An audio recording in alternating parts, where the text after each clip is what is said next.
Deadly accident. 2 children are dead and a third is seriously hurt after an overnight crash in Fayetteville. What we know about this investigation this morning. Temperatures turning hotter this afternoon. I'm tracking a big warm up and additional humidity for the weekend.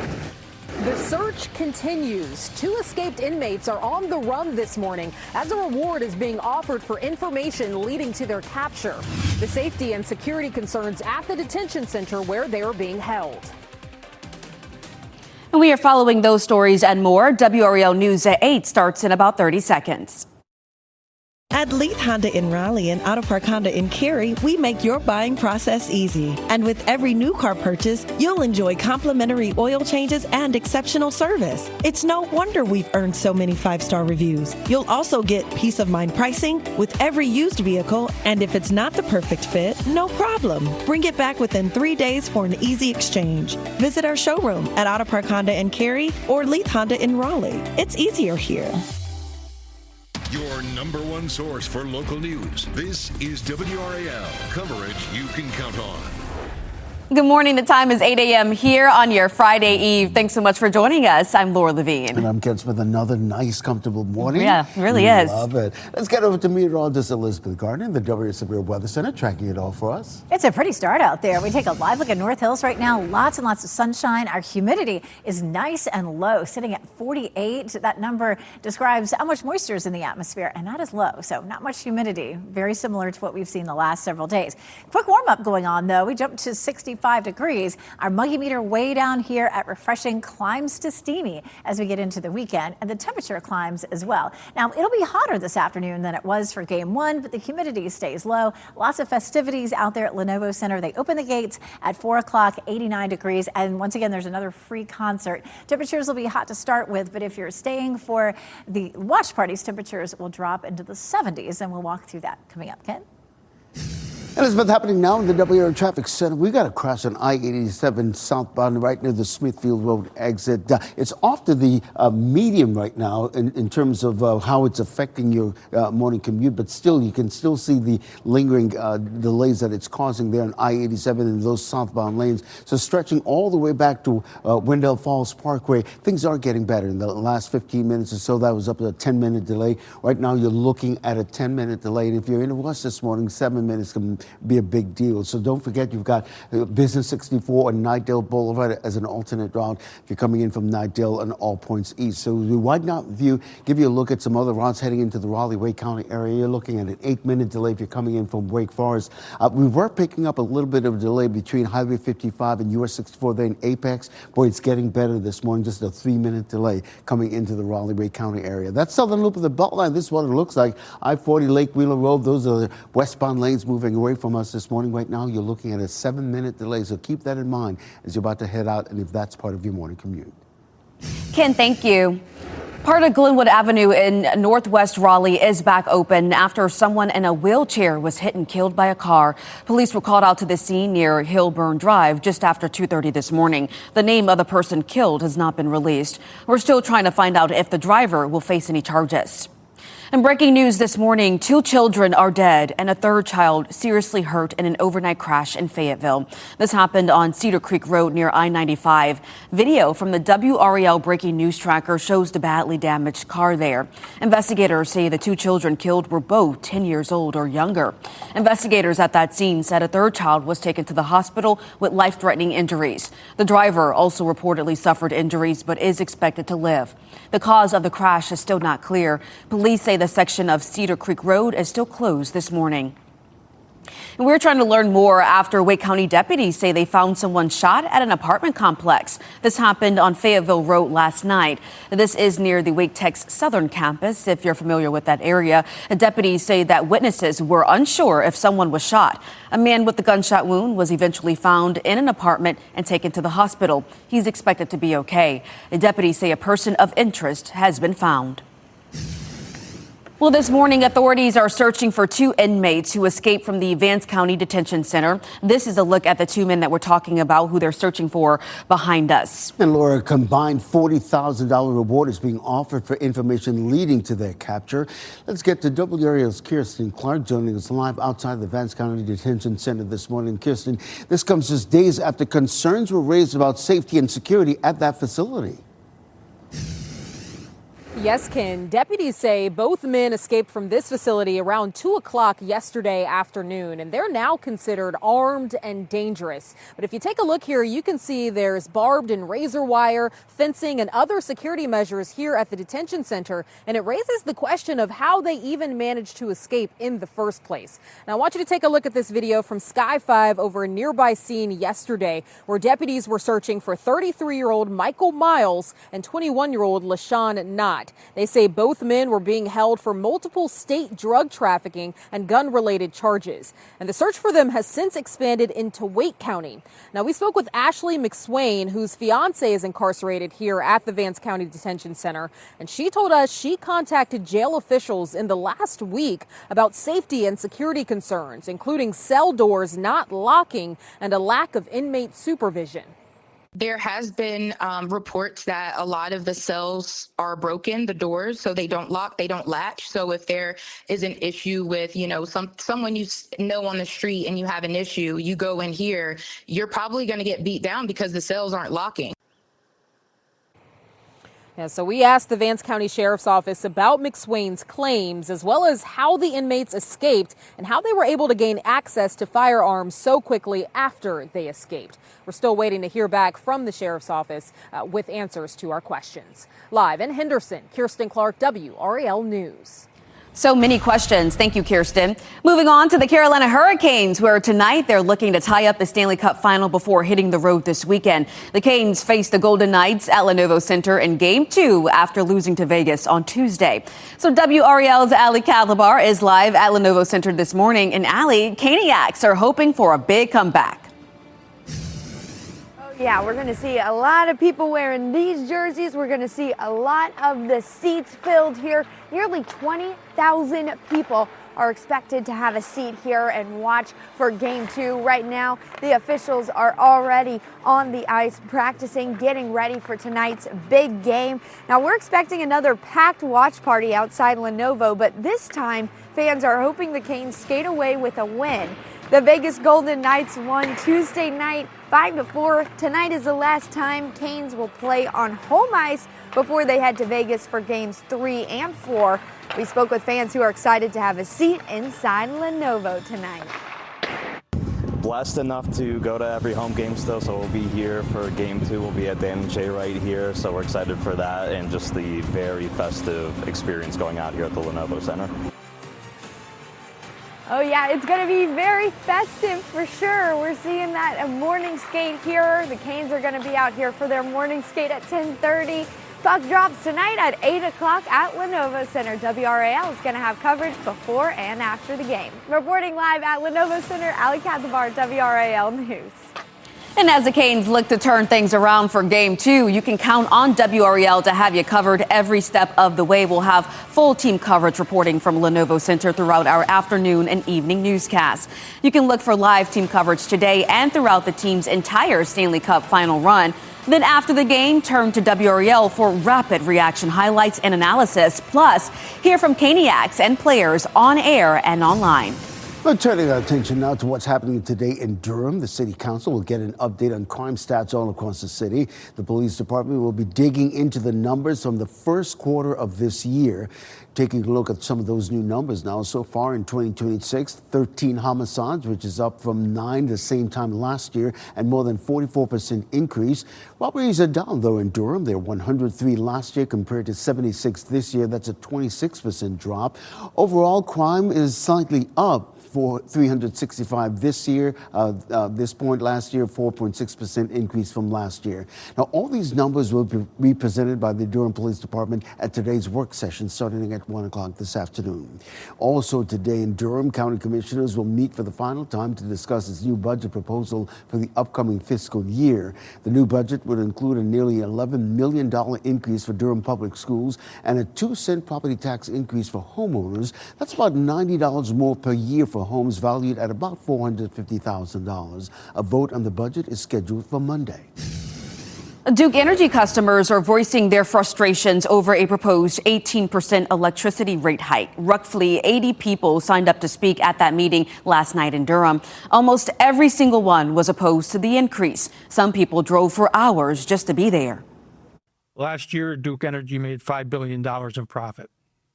Apparently, that's not enough. North Carolinians are tired of being treated like revenue streams for a monopoly utility, while working families struggle to keep the lights on.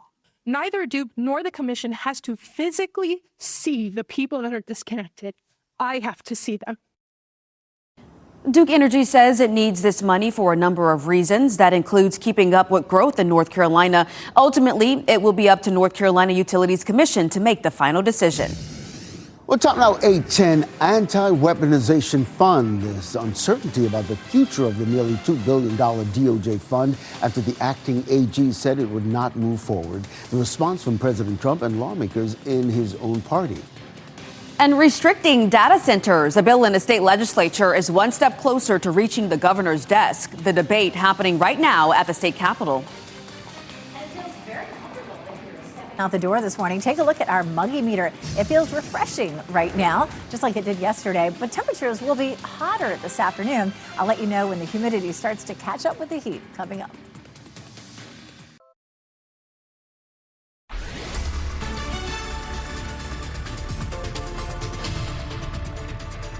$8:14, we take a live look at Fayetteville. Beautiful shady Hay Street. It's going to feel pretty comfortable today. Temperatures will be climbing, but our dew point stays low, and so that means it feels pretty comfortable in the shade. Once it gets really humid, it's hard to cool off even in the shade, and that is coming for the weekend. It's 66 in Fayetteville, 63 in Roanoke Rapids, 67 in Rocky Mount. We had a big jump in our temperature there right at 8 o'clock. We will climb into the upper 80s for this afternoon, so it's going to be feeling pretty hot for any outdoor exercise at that point. But by 8 o'clock, we're back down to around 82 degrees. We're going to take a closer look at the temperatures if you're headed out to the Lenovo Center for some tailgating. Coming up, Ken.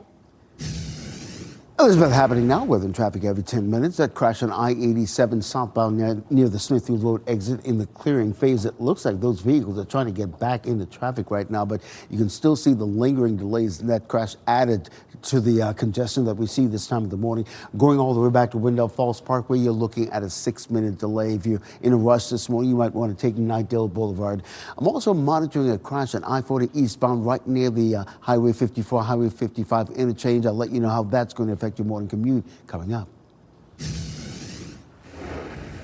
And happening right now in the WRAL Live Center, the social media geniuses of the Carolina Hurricane Scouts up early this morning at 7 a.m. They said, wake up, it's game day. Yes, they are ready to get down to business. No sleeping in on game day. They know what they have to do today. Defenseman Jalen Chatfield says, we know what we have in here and what we're capable of. I expect nothing but our best for game 2.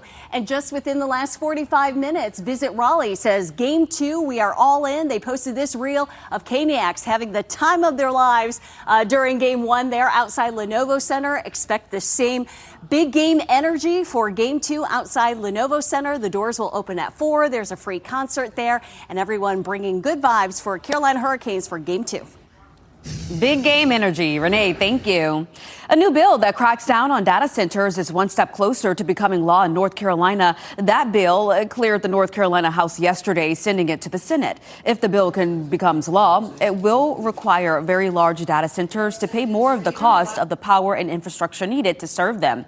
Backers of the bill says that it's meant to put guardrails around rapid growth and protect customers from higher electricity costs.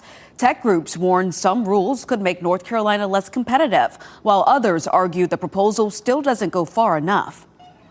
Well, state lawmakers have entered a new federal law that gives tax breaks to people who donate to educational scholarship programs. It became law after the state Senate voted to override a veto by Governor Josh Stein yesterday. Governor Stein said that he had hoped to adopt the policy, but only after the federal government provided more guidance. Republicans say the vote is a win for school choice. There's uncertainty this morning over the future of the Trump administration's nearly $2 billion anti-weaponization fund. This week on Capitol Hill, Acting Attorney General Todd Blanche told lawmakers the Department of Justice would not move forward with the fund. But President Trump told a New York Post podcast that people should be reimbursed. Those are his words. The president was asked about the future on the $1.8 billion fund at a White House briefing yesterday. Just to clarify on what you were asked earlier, is the $1.8 billion DOJ fund dead or is it on hold? It's, I'd have to ask the lawyers, I don't know. I know one thing, the weaponization, are you talking about the weaponization fund? Yeah, what's your decision? The weaponization fund, as far as I'm concerned, was a beautiful thing. Now, the fund is not necessarily dead from a legal perspective. A federal judge blocked steps to establish it, while a lawsuit to kill it is under review. Now, that anti-weaponization fund is getting pushback from some Republicans on Capitol Hill. Some GOP senators want explicit language in the new ICE funding bill that makes sure the fund does not exist. The $70 billion package advanced along party lines yesterday. That opens the bill up for debate on the Senate floor today. Republicans are hoping to get the bill to the president's desk this week. WRAL is now hearing from the woman helping this dog here on the road to recovery. This is Mr. Pickles, who was found severely neglected in Chatham County last month. Mr. Pickles has come a long way over the last month. He was found inside a closet by Chatham County deputies after his owner was found dead during a welfare check. He's now being cared for by Mary Lucas. She is the founder of Longleaf Animal Rescue in Hillsborough, and staffers at an animal ER had to remove 12 pounds of matted fur from Mr. Pickles. He is still dealing with ear infections, but again, on the road to recovery. Lucas says that she's also trying to help reconnect him with people. I can't believe he trusts humans after everything he's been through. I really can't. And just his resilience is incredible. Poor thing. Lucas says Mr. Pickles will be available for adoption in a few months. In the meantime, they'll work on getting him more comfortable on a leash and socializing him. You can learn more about Mr. Pickles and find out who his perfect family would be on WRAL.com. While the police are releasing the name of the person killed during an assault after assaulting someone with an axe, that person will not face charges. This was the scene on Summit Avenue near downtown Tuesday. Police say 39-year-old Emmanuel Graham hit a man with an axe during a fight. A witness intervened and shot Graham. The Wake County District Attorney's Office will not pursue charges against that witness. Police are still investigating. The Wake County Sheriff's Office arresting a man accused of trafficking more than 120 pounds of meth. 31-year-old Jonathan Pena is charged with 3 counts of drug trafficking. Deputies seized this during a multi-agency enforcement operation in the 6100 block of Corporate Ridge Road. It weighs around 121.5 pounds and an estimated street value of $16.3 million. All right, checking in on the forecast with Elizabeth now. Elizabeth, walking out the door today, I mean, cool temperatures. I had a nice light jacket on, but I know that won't last. It won't. I hate it. But we do not live in, the Northeast. Right. It is really nice out there right now, though. This is a live look at Apex, and you can see all the pretty sunshine as we look down Salem Street. It's going to be a great day to be strolling amongst some trees because our humidity will be low. So if you're in the shade, it actually will feel pretty comfortable, even though our temperatures are on the rise. 65 is our temperature now heading out the door. This high pressure system has been our weather maker for the last couple of days. It was up near the Canadian line, and so it had a good tap of cool, dry air pushing it into our region. But it's on the move heading south, where it will be able to grab up some warmer, more humid air, and that's what we'll experience for the weekend. We're kind of in between today. It'll be hotter at 89, but the humidity won't be as high as it will be Friday, Saturday, and Sunday. As the high moves southward and eastward, it reverses the flow to southwest westerly, and then here comes that tropical moisture. So mid-90s for Saturday and Sunday. Now, late Sunday, we're tracking a cold front, and that front could bring us a round of showers and storms. Yesterday, it looked like it would mainly be Monday. Today, it looks like maybe it's going to move a little bit faster. Yes, we have the chance of some scattered showers and thunderstorms with this, but it doesn't look like we're going to actually see a lot of that totaling up in the rain gauges. This is Sunday at 1 p.m. A couple of isolated showers pop up. By 3 o'clock in the afternoon, we see a few more of those, but you can see it's pretty isolated for us, and then we'll be tracking it into Monday as well. And so right now we've got late Sunday, Sunday night, and a chance early Monday. So we'll keep our eye on it, but just not a whole lot of rain. It'll be scattered and probably somewhere around 1/10 of an inch if you're lucky enough to see it. Today's the day that the drought monitor comes out. Right now it's 8:22, so any minute now, sometime between now and 9 o'clock. We had some big changes last week. Most of the viewing area was under extreme drought, and we knocked it back a notch to severe in our southern counties. I don't think we'll see a big change this week. We haven't seen any rain really to help to improve it, but hopefully it won't get too much worse. Behind Sunday and Monday's front, we're a little bit cooler for the middle of next week. Ken? The WRAL Traffic Center, here's what we're looking at. That crash on I-87 southbound near the Smithfield Road exit cleared just a little bit ago, but we're still seeing some lingering delays on I-87 coming in from the Knightdale area, now stretching all the way back to Wendell Falls Parkway. You're just looking at a 5-minute delay at this point. So you really and truly not necessarily needing to take Knightdale Boulevard, but again, 5 minutes can make a huge difference if you're in a rush this morning. So keep that in mind. Widening out the view, you're looking at a 4-minute delay coming in from Wake Forest, but no delays whatsoever if you're coming in on I-40 eastbound around the airport area. But there's a situation on I-40 eastbound coming in out of Durham. You're looking at a 12-minute delay coming out of Chapel Hill as well. This crash right here on Highway 54, 55 interchange is causing that delay that you're seeing right there. So I would recommend taking Highway 54 as an alternate route at this point. A family vacation derailed. A child's personal information lost in the mail. How 5 on your side got their vacation back on track and the steps every parent should take. As you get into your car, tune to WRAL News Plus on your radio. In Raleigh on 99.3 FM. In Durham, 96.5 FM. And everywhere on 101.5 HD3. Good morning. The time is 8:26 here on your Thursday. I'm Laura Levine. Let's get right over to meteorologist Elizabeth Garner. What a nice look over Fayetteville, Elizabeth. Isn't that pretty? Just nice and shady down Hay Street. It's going to be pretty comfortable anywhere you are in the shade for it today. Our temperature heading out the doors in the mid-60s, looking at 64 in Roanoke Rapids, 66 currently in Fayetteville, and 67 in Goldsboro. Of course, a lot of people will be headed out to Lenovo Center, and temperatures right about the time the gates open are going to be hot at 89 degrees. So just be prepared for that. A little bit hotter than what we saw for game one, but lots of fun festivities there and lots of watch parties all across our area. By game time, temperatures are back into the low 80s. Ken? What's happening now? We'll take a look at that southern loop of the Beltline. We're talking about I-40, Lake Wheeler Road. These are the westbound lanes moving away from us. But really and truly, once you get around the bend there on I-40 on Lake Wheeler Road to Gorman Street, it's clear sailing all the way to Cary. Right now, you're looking at just a 4-minute delay on that southern loop of the Beltline. If you're navigating I-40 westbound through Wade Avenue, you're looking at a 4-minute delay as well. Coming up, I'm checking a crash on I-40 eastbound around the Highway 54, 54, 55 interchange. I'll let you know how that's going to continue to affect your morning commute. Ken, thank you. Part of Glenwood Avenue in Northwest Raleigh is back open after someone in a wheelchair was hit and killed by a car. Police were called out to the scene near Hillburn Drive around 2:30 this morning, and we're still trying to find out if the driver will face any charges. Caniacs will be swarming Lenovo Center for Game 2 of the Stanley Cup Final tonight. The Canes will be looking to even the series after dropping Game 1 to the Vegas Golden Knights. Puck drop at Lenovo is at 8 p.m. Game 3 and 4 will be in Vegas. We have so much more coming up next on Fox 50. Deadly accident. 2 children are dead and a third is seriously hurt after an overnight crash in Fayetteville. What we know about this investigation this morning.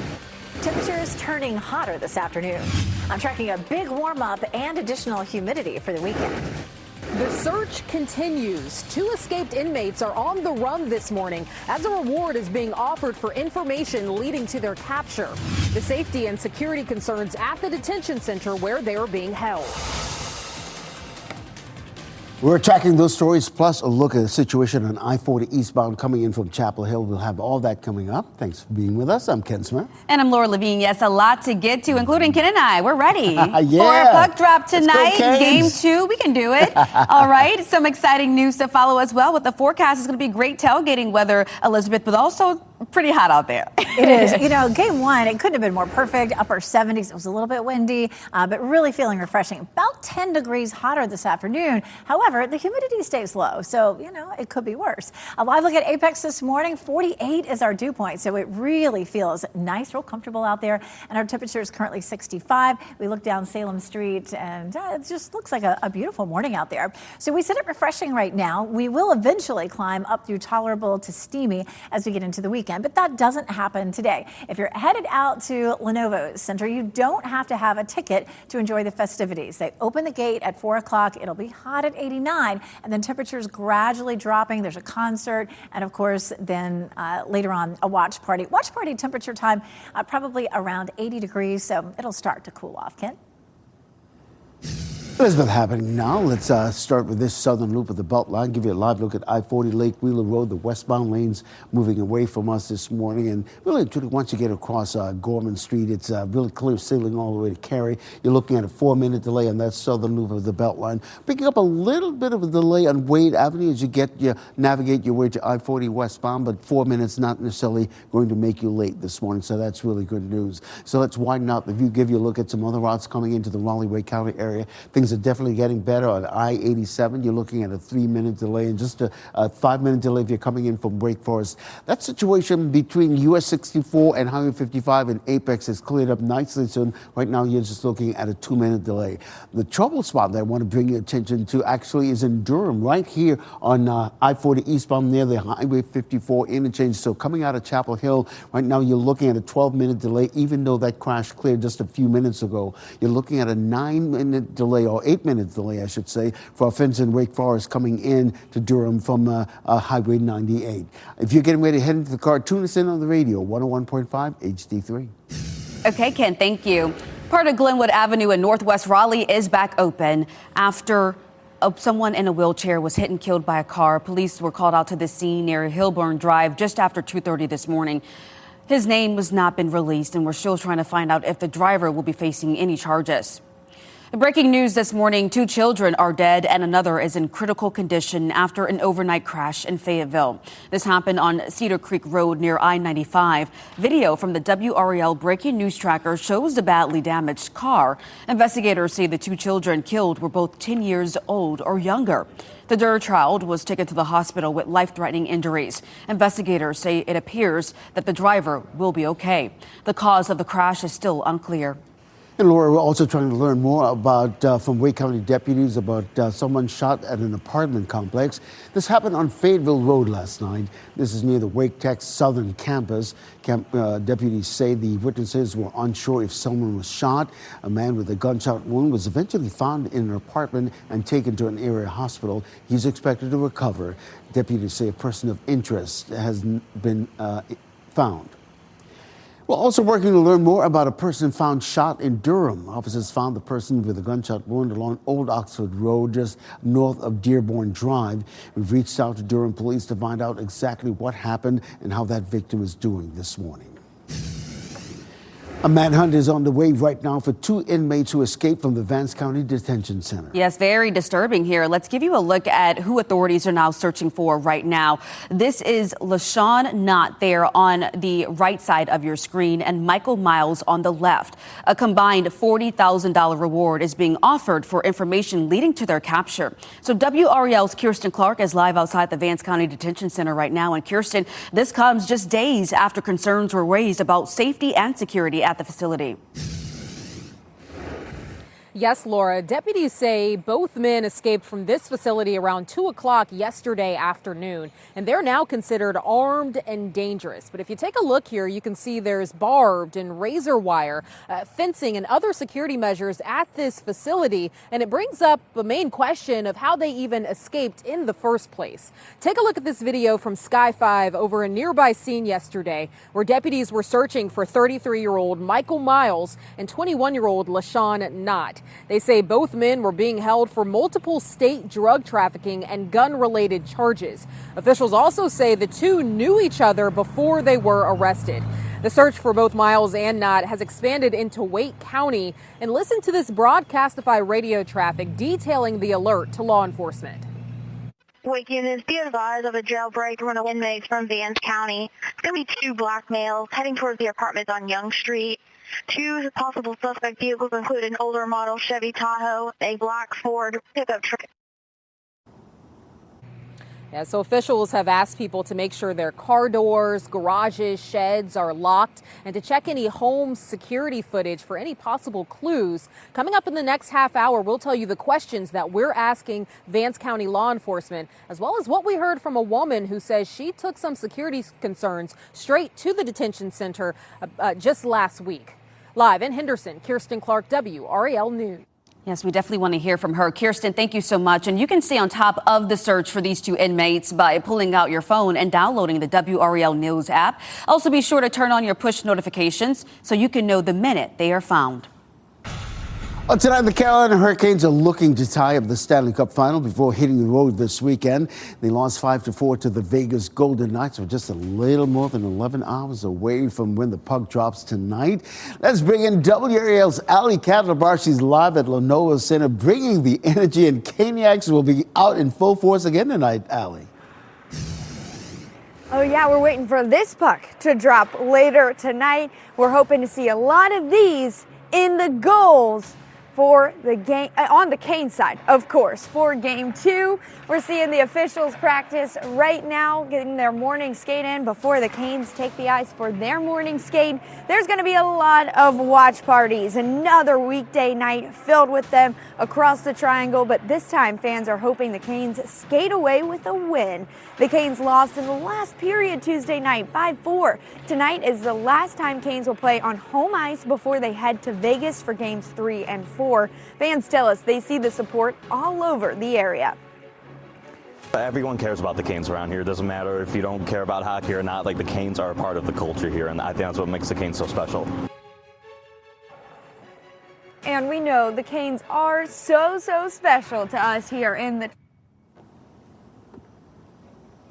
Oh, unfortunately, we're having some trouble. But there you see Dan and Shay. They will be performing tonight at a free concert right outside the Lenovo Center. The puck drops tonight at 8 o'clock. We'll have live team coverage starting at 4, being led by WRAL's Michelle McConaughey. Well, more free live music outside the Lenovo Center. I just mentioned the Grammy Award-winning duo Dan and Shay will be there. A lot of fans will be having a good time there as well. As the Canes look to turn things around in Game 2, count on WRAL to have your coverage. As I just mentioned, Michelle McConaughey will be leading our live team coverage in our early evening and evening newscast. Look for live team coverage today and throughout the team's entire Stanley Cup run. Then, after the game, turn to WRAL for rapid reaction, highlights, and analysis. Also, hear from Caniacs and players on air and online. And right now in the WRAL Live Center, breaking news regarding the World Cup. Fans heading to World Cup games will be banned from bringing reusable water bottles into stadiums. The reason, FIFA says, it's to prevent any of those bottles being thrown at the players or fans. Now, the heat-related stress, major concerns during this summer's tournament, which will be hosted by the U.S., Mexico, and Canada. And FIFA says it's working with host cities to help keep fans safe during the heat, such as misting stations, fans, hydration stations. If you want water, though, you'll have to buy water inside the stadium. FIFA claims that prices will not be excessive. The World Cup starts a week from today on the 11th. It runs through July 19th, and you can watch some of those games here on Fox 50. Renee, thank you. Today, we'll get an update on the priorities and challenges for the city of Raleigh and Wake County. Mayor Janet Cowell and the Wake County Commissioner's Chair will speak at the State of the City and County luncheon today. The Greater Raleigh Chamber of Commerce will host that annual event, and WRAL's Renee Chu will be there moderating a Q&A with city and county leaders. That will all get started at 11:30 today at Briar Creek Country Club. You can watch a live stream of that discussion on WRAL.com. Also happening today, the Durham City Council will get an update on the crime across the city. The police department will be digging into the numbers from the first quarter of 2026.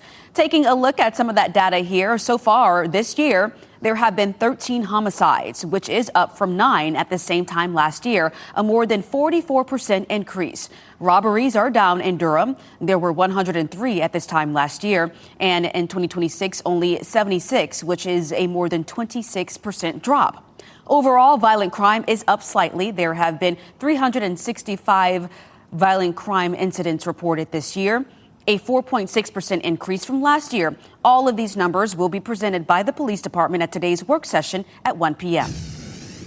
Your time now, 8:41. Clean Water Promise. An eastern North Carolina town is ready to put an end to decades-long water problems. What town leaders are doing to fix the persistent issue. Also, still sensitive documents missing. A family vacation was derailed after their child's personal information was lost in the mail. 5 on your side got their vacation back on track and the steps every parent should take. 8:41, and we're taking a look at our dog walking forecast. Really comfortable this morning. Right now, mid-60s with low humidity. The humidity stays low this afternoon, but the temperature climbs to nearly 90 degrees and keeps on climbing this weekend. I'll show you when we're back into the mid-90s coming up.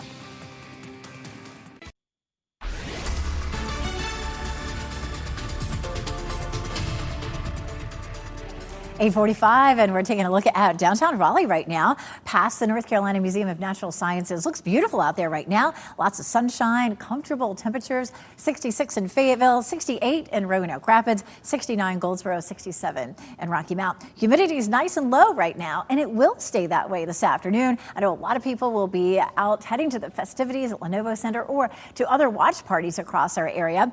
The gates open at Lenovo Center at 4 o'clock. Temperatures will still be in the upper 80s by game time. It'll feel nice and comfortable right around 82. Ken?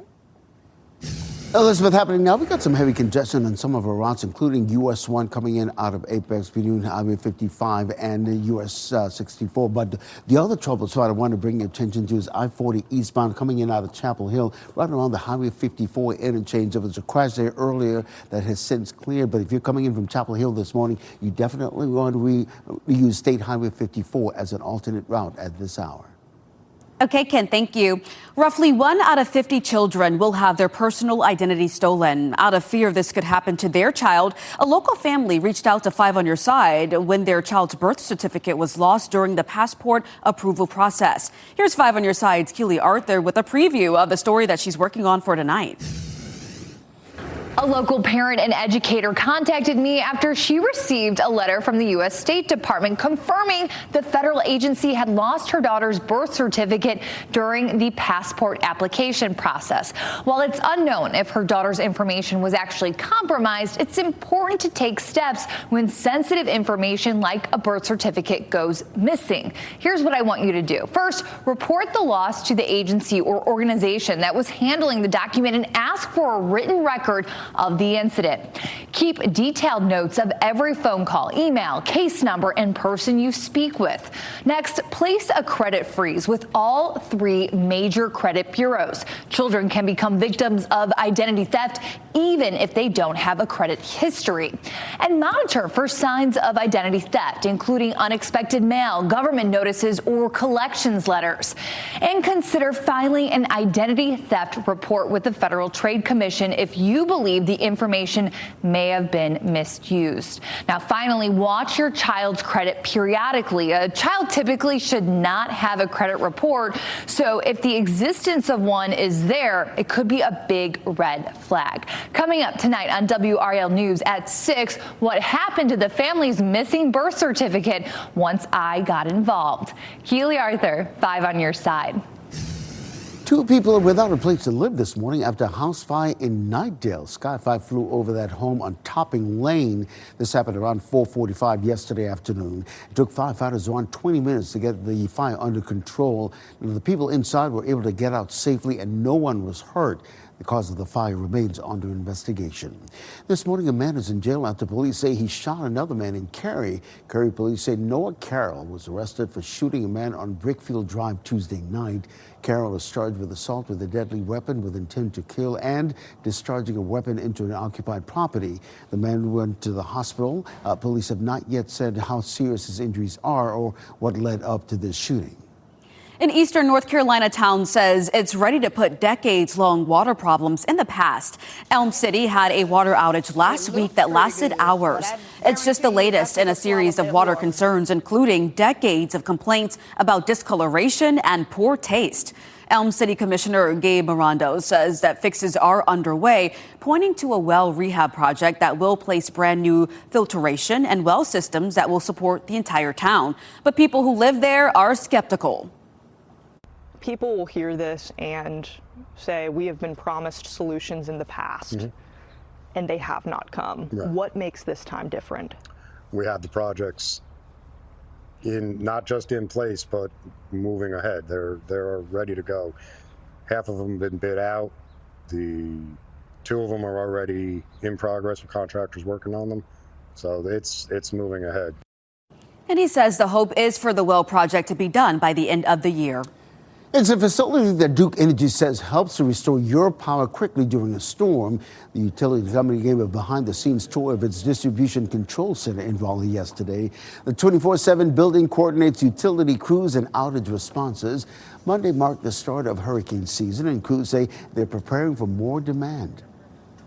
This storm season coming up, we do know we will have a lot more outages and faults and trees, lines down, that sort of thing. So we try and get prepared for those outages and for those events before they happen. The facility also manages Duke Energy's self-healing technology, which can automatically reroute power during an outage and restore service faster. The company says the tech helped avoid more than 1 million customer outages last year alone. A popular state park is back open after dealing with some issues. Chimney Rock State Park has been closed this week because of landslides. You likely remember all the damage the area dealt with after Helene 2. It almost took a full year for this park to reopen.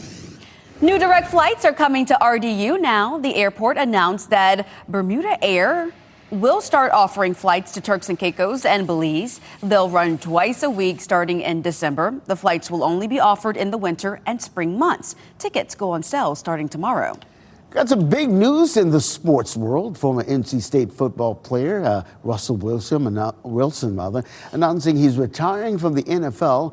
Wilson posted a video on social media about his decision last night, but will not be leaving the football world entirely. He signed a contract with CBS as a sports analyst starting this season. He played at NC State back in 2008 to 2010 before transferring to Wisconsin.